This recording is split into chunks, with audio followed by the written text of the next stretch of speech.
भर्खर 12 सकाएर बस्नु भएको छ अनि बेरोजगार हुनुहुन्छ भने स्क्याममा परिहाल्ला है। फेरि अझलभरि यो MLM को ट्रेन्ड चलेर रहेछ फेरि नेपालमा, मल्टी लेभल मार्केटिङ भन्छ नि। सो तपाईँलाई म्यानिपुलेट कसरी हान्छ म भन्छु है। फर एक्जाम्पल, अब सुन्नुहोस् मेरो कुरा। फर एक्जाम्पल मैले एउटा कम्पनी खोलेँ मुर्गाको प्राइभेट लिमिटेड, जसले चाहिँ हर्बल प्रडक्ट बेच्छ। अब मैले के गर्छु थाहा छ, मैले भर्खर 12 सकेर बसेको बेरोजगार स्टुडेन्टहरू, खासै इन्टरनेटको इन्फर्मेसन छैन, खासै यो MLM भनेको के हो, नेपालको ल रुल्सको बारेमा थाहा छैन, त्यस्तो स्टुडेन्टहरू भर्खर 12 सकेर बसेको खोज्छु। अनि तिनीहरूलाई म प्रलोभन दिन्छु, टक्क म चाहिँ अनर हुन्छु क्या। अब मैले के गर्छु भने फिलिपिन्स घुमेको, भियतनाम घुमेको फोटो हाल्ने, भिडियो हाल्ने, टक्क भिलामा प्राइभेटमा पार्टी हानेको, रैला हानेको भिडियो हाल्छु। तिनीहरूलाई के लाग्छ, म यहाँ बेरोजगार छु, हिमालयन ढाबामा गएर केही खाने पैसा छैन, अनरहरू टक्क हिमालयन ढाबामा खाएको छ, घुमेको छ, यताउति छ।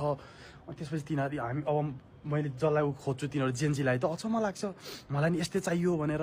त्यसपछि उनीहरूले के गर्छ भने यो यस्तो प्रडक्ट बेच्न सक्यो तिमीहरूले भने चाहिँ तिमीहरूले पनि यो लाइफ एफोर्ड गर्न सक्छौ है भने जस्तो मेन्टालिटी पारिदिन्छु मैले। उनीहरू त बेरोजगार केही पनि पाएको छैन।